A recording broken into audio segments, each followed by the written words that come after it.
Easy Breeze Resort is honestly everything that I have wanted from a summer patch. Not to say the other summer patches have been bad by any means. For the longest time, the second Gapelpelago and Simulanka have been the gold star standard for me, but stepping into the resort for the first time, I was impressed by just how much had gone into making it. The NPC interactions, the incredible town design, which we will go into great detail later. Every minute detail, every space has effort put into it. So why? What makes Easy Breeze? No, not you. What makes Easy Breeze so unique and impressive? We'll be exploring every facet of this region, from the architecture, overall design, gameplay, real life inspirations, as well as how the town and region fits into the in-game world. The region is divided into different sections: the Market Town, Wavy Bay, Colourful Cliffs, Wheatsley Ridge, you get the point, and each is unique in its presentation. But we'll get to the geography of the region in a bit. Let's focus on first impressions as we lava walk our way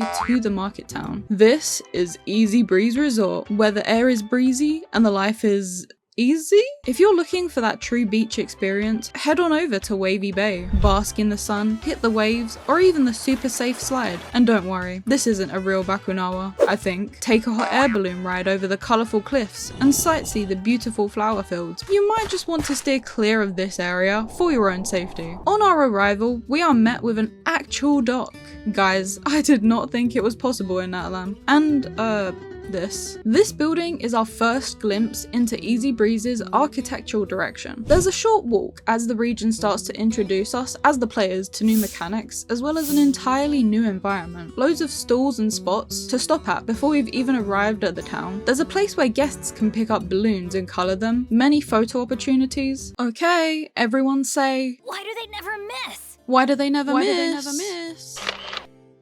Straight away, it feels like an actual getaway, with so many other NPCs around. We know we're not the only people here, because basically, it's not all about us, the player. We also get our first glimpse of a revamped hot air balloon, which there are sprinkles of each tribe throughout the region if you look close enough. Don't ask me to explain the dangly arm bits though. You can either walk along the boardwalk or catch a boat, which certainly gives it a more theme park feel, especially as we arrive and you've got this huge crowd with fireworks going off and a dancing cactus pear. Man, he's so cool. Regardless of how you feel about certain design choices for Natlan, it can't be denied that graffiti and paint play a huge role in presenting how the Natlanese people live. It's used as a form of environmental storytelling. For example, depending on the style, you'll know what tribe it is. Most of the patterns in Easy Breeze are simpler, very pointy and triangular, or for the paint, it's much more wavy. There are external markers and signs showing us where to go. This also has a double meaning because, again, it's not just for the player to know where they're going, it actually makes sense for there to be arrows from an in-world perspective. Light wood colours, a lot of blue and white, and some nautical items, as well as a very slight People of the Springs influence in there. I mean, just look at all the graffiti in this valley alone. Brightly coloured pointy fishes, all swimming toward the same direction. Stars are also a recurring motif throughout the resort in different forms. There's something going on everywhere. This backdrop spotlights the most important mascots of the resort,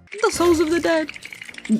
The Asher. Did you notice too how they are surrounded by the sun and it has 6 points and they're in the middle because they're the missing tribe? Wait, hold on. I didn't even notice this the first time. Each tribe symbol is painted on the cliff. The reveal of Simulanka's metropole was absolutely breathtaking. Easy Breezes is much more classically summer vacation themed. Simulanka is essentially a storybook and not real, whereas Easy Breeze Resort is grounded in the world of Teyvat itself. It feels more alive as a result, and also more like an evolution of the initial Gapelpelago back to the roots of a summer patch. And again, we won't go super into detail about the rest of the region yet, but it's evident that Hoyo have really developed when it comes to the initial reveal, making great use of the topography as the valley winds around. We follow the boardwalk along until the landscape opens up and the town is in sight. And I feel like I need to be clear, me talking about Simulanka and making certain comparisons is not to say which is better. I just think it's interesting to see the different directions the devs decide to go for in each region and area, to show how, depending on the presentation, a design can have different effects. For example, with Metropole, because it's so elevated, we only see it either from a distance, which is where it looks best from, or close up. But in both cases, we are far below it, so it creates a sense of grandiosity and almost overwhelms us. Simulanka is cute, but it is quite sterile in a way. Very precise. I mean, their houses are literal boxes. It's like you're taking part in a performance rather than than simply Romeo, existing alongside the aren't rest of Teyvat and its really people. are. When we first come across Easybreeze Town, we are much more level with it. It's still elevated, yes, but on a much smaller scale. It's more familiar and more inviting. The houses are softer and not as rigid, and the silhouette, oh my archon, that skyline.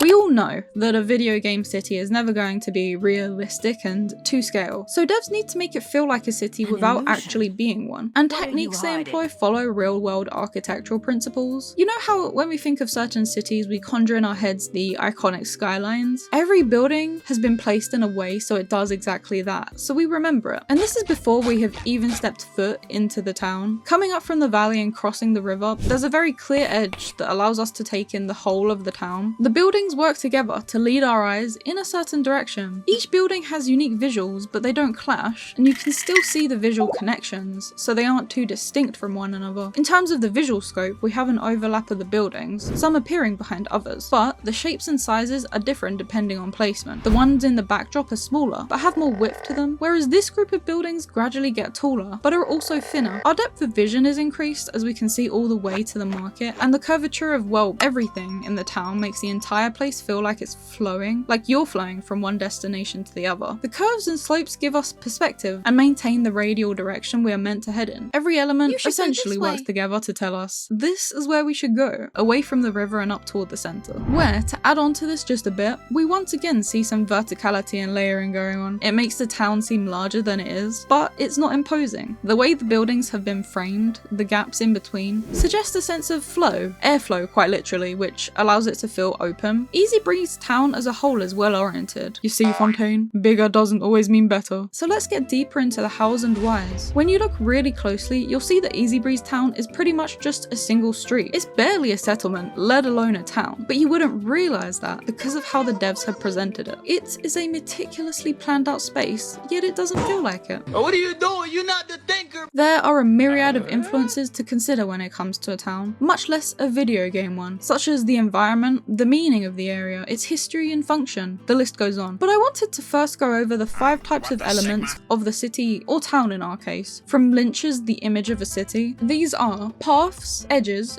districts, nodes, and landmarks. That's all well and good, B, or should I say affid, but how does this relate to Easybreeze? So starting here, I mentioned really briefly the edge of the town. Edges are the boundaries of a city, separating different areas of a region. In the case of Easybreeze, it is very much marked by both its geography and the outlines of walls. Paths, though, are where this market town gets really interesting. Okay, look at this. Look at this. This is something I hadn't noticed straight away, but look at the paths. Even the paths are different. There is a visual hierarchy going on, as follows. A dark blue colour and simple pattern representing the important main street, so it's not cluttered. A more ocean-hued path made from irregular stone shapes for the back streets, and a light blue stone pathing for the areas you're meant to stop at. And we're talking not only colour and looks-wise, because blue and ocean, but architecturally. Like here, right at the entrance, there's a small pool in front of us with another pineapple pear thing. Just ignore him. A clear distinction is automatically made for us. The main path is wider and not as steep, whereas the back path is steep and most of it is hidden from view by a wall above us. As we head that way, there's easy access to the beach. The path continues on and we can see it's clearly defined. The opening of the space then signals to the player that we are at the first square or junction, and this is basically the function of a node. It's that focal point where you stop to reorient yourself or head in a different direction. Because of their importance as a sort of crossroads, this is often where special locations can be placed. For example, the cafe literally right in front of us. Business is gonna be booming if we ignore the legitimacy of some of their food practices.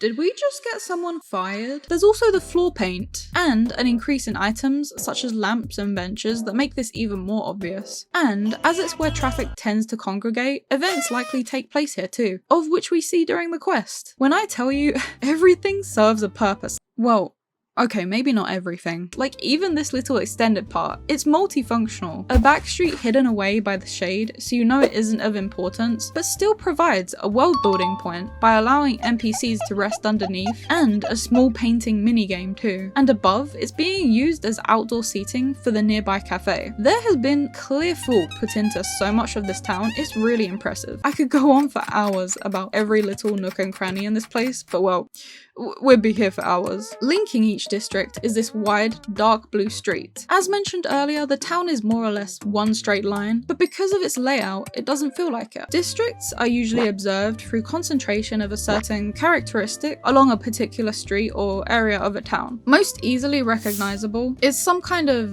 linear street with shop fronts, but there are many characteristic continuities that can identify one. To name a few: space, detail, texture, building type, its use, topography, inhabitants, colours, materials, the list goes on. Some districts might have much more clear boundaries than others. And it's not just visual, especially when it comes to games. In real life, you would have noise, perhaps in other forms, but video games can do something real life cannot. Evoke a certain feeling with different music depending on where you are, what time of day it is, what you're doing, and of course, including ambient sounds too. I managed to pick up the sound of flowing water, the sea breeze, and people talking, although I don't think this changes depending on what part of the town you're in. Now, let's take a look at our very own easybreeze market from a bird's eye view to try and figure it out. And see, when we look from above, it's tiny, but from inside it feels huge. That's what happens when all of these elements we're talking about work together. The Fountain Square district is quite sharply cut off from the other one by a huge gated wall. The market is past the fountain and the main connecting node of the town, leading to both ends. The outer district where people probably live, and the lower district with the cafe, each defined by a certain element. They even have a sort of manufacturing district that is likewise strictly cut off by the walkway. Then there's landmarks. These tend to be a lot simpler when it comes to physical elements, the singling out of one element and finding a unique characteristic that makes a place pop. They also often contrast with the backdrop of the town or city in question. In Easybreeze Town, this is pretty evident. This and that top-heavy building do stand out, and the art building, its identifying feature being this giant star on the wall, and you could argue the unique paint works too. You get the picture. Pun fully intended. Singling out landmarks adds an extra layer of navigability to a town. Fountains in Teyvat always seem to work pretty well as landmarks. But my point is, the town as a whole shares many similar characteristics and features. Let's go to the buildings themselves next. City design can use our real-world history in order to convey information to the player. So if we have a city that is based loosely on certain parts of our world, it can already give us a particular impression, and from there, made into a more unique place that fits into Teyvat. An architectural style that draws heavily from Greek,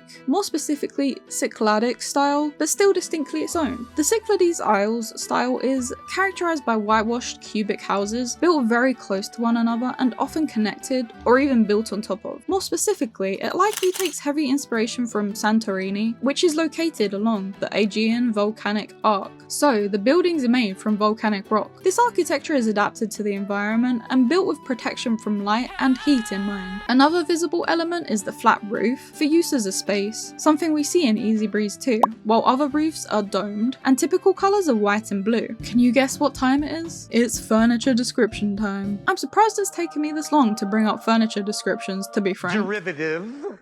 That I absolutely love. As this information further enforces how similar the architecture is. The thick walls are designed to fend off the heat, and the tall, narrow windows minimize sunlight, allowing for a stable interior. These Natlanese mosaic windows also generally have wooden awnings. The buildings reflect the slow way of life here. There is way more going on that differentiates it for a more fantastical Natlan feel. Obviously, the most Natlan thing of all time is colour and paint. The patterning itself speaks Natlan, with decor having more jagged edges and triangles. Again, it's that recurring sun motif, but it's the colour that really brings the place to life. Even the paint on the buildings, when you look up close, it's rather blocky, but from a distance, the paint flows along the walls like waves. The environment and landscape is much more grounded in fantasy, and there is a whole lot of animal-related stuff everywhere. This standard two-story building found throughout the region has a cat-eared roof. The description mentioning how the expanded interior also allows it to be shielded from wind and rain. So yeah, a great dual function. There's even Natlan architectural lore in the form of a quest. The quest is basically about this Ashar and his apprentice and their famous chroma flare paint invention that makes the colours extra trippy. Famous artist, by the way. That has to be the ugliest yellow I've ever seen. It actually makes me want to not go and get coffee, which is a feat in itself. As far as in-world inspiration goes, much of the island's design is also influenced by the people of Springs, with, as I said earlier, influence from other tribes too. The buildings are actually somewhat similar in shape to the Children of Echoes just smoother. But they also added a lot of wood to the exteriors of the buildings. And yes, we are going back to furniture descriptions again. For one, both the easybreeze and the people of the Springs region make use of the same wood type. Take the lights for example. Same material, same colour. easybreeze's ones are just a bit less nautical and more generically shaped, but the ideas are the same. This floor lamp from the people of the Springs, shaped like a water droplet, which is a nice touch, emits a softer, more delicate light compared to other regions. Exactly what you want when your entire tribe is centered around vacation and relaxation. The ground light in the resort is softer and more round in its design. With a wooden base, it's still uniquely natlan, with the patterns that likely resemble the recurring sun motif. And this is where we can start to see just how much of a role lighting can play in our perception of an area. In the narrow backstreet portions of the town, mostly residential, there are no lanterns, only lights attached to the houses, whereas the main areas do have lanterns, as well as different coloured lights from commercial buildings and decor, so it provides a more lively atmosphere. This section is going to be titled Things I Love About Easy Breeze Town and Other Parts. The NPCs and how they bring life to the place. How they are literally a part of so many puzzles, making them more interactive, but at the same time, plenty of them are just there, minding their own business, in different spots, positions and scenarios. And I think these dialogue boxes play such a huge role in that too. I would love for them to be part of every region. I think it's exactly because you don't have to interact with them yourself, so it feels like they actually exist outside of the player and are going about their lives. NPC and usher costumes. So depending on what job they have, their costume will correspond with it. And usher even have hats with symbols that change depending on this. Cats. There are a lot of cats in the town, placed in spots to add more life. We even have NPCs interacting with them. Food. There is so much food everywhere. Interiors. Oh my Archon, the interiors. Now we don't get a whole lot, but the ones we do get are very comfy. The artist's house is my particular favourite. Even the shops have a lot of detail put into them. The only recurring problem is the lack of doors, or doors that don't actually make sense. The paint making district. So this area is still technically part of the town, and what makes it even cooler is that it's sort of like for public viewing and adds that extra layer of novelty. A pretty integral part of the region, the usher themselves. What the heck am I watching? The gameplay is super fun, but it's not just that. The entire island is essentially built around them. The game requires them, but so does the world itself. The region is themed after them, they helped build the whole place and take part in its everyday running. They are the island. Even the kites play a role to show how easy the breeze is.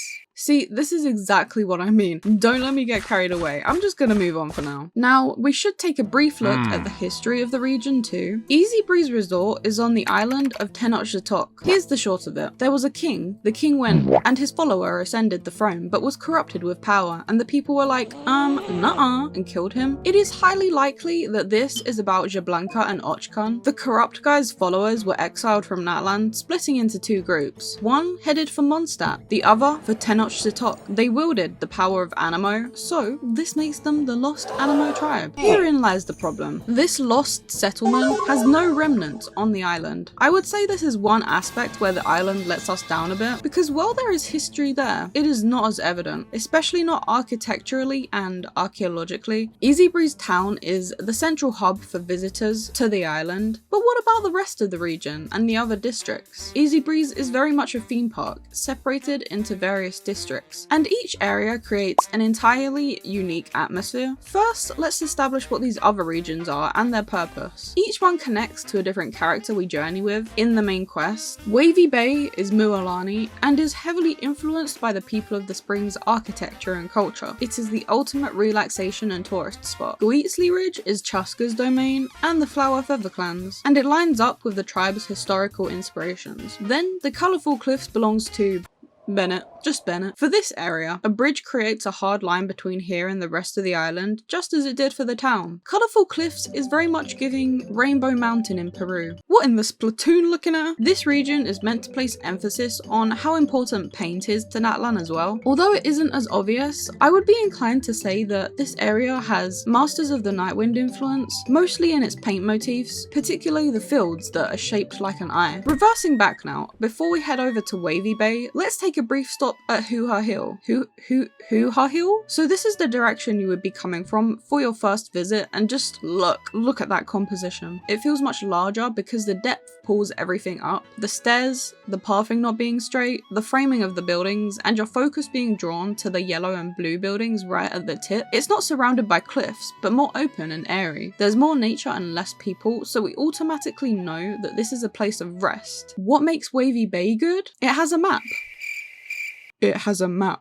Wavy Bay is home to a sandy beach formed by 500 years of ocean currents. I just love, by the way, that they actually give a lore explanation in-game about this. This bay has the same vibe as the People of the Springs, the Kaholasaur theming with a lot of wood and blue hues, plenty of spaces to rest, lots of beach space, boat rides, though I have to add, this is the place I am most concerned about safety-wise for our dear NPCs. I mean, first of all, why even add a slide if people can't use it? Then there's this slide that burns my eyes and just cuts off multiple times. There's a trip hazard right here, although staff did put up a sign, so props to them for that. No railings. Oh, and don't even get me started on this attraction. Ordinary people cannot actually participate in these tourist attractions. I suppose when it comes to Guitsley Bridge, you could argue, given its very Wild West influence, it being the most theme parkified makes sense. It's an artificial cowboy town with wooden facades. Everything is an experience for visitors to take part in, and this adds an interesting depth, because does this mean the architecture could be inspired by those who lived here before? The facade is literally hiding the history of the island. Underneath, there are small hints of its past, and it seems as though a lot of what used to be on Tenochtitlan is now underground. There's also Tete Isle that is themed after aphids, and the Children of Echo's influence with all the partying. Just as a closer to all of this, I want to add, as a permanent addition to the world space, easybreeze Resort is bound to have a lot more effort put into it. I think this is very clear when we look back at past summer patches. easybreeze overall is a very good representation of where we are narratively in the game at the moment. While Natlan was never design-wise super gloomy, it was like a finding light in the face of the abyss's destruction sort of thing. This summer region still manages to fill us with a sense of optimism for the Natlanese, as they have now overcome their struggles with the abyss and can focus on rebuilding and improving other aspects of their region. Now, I know what you're asking. Did I make this video just so I can talk about how much I love this town?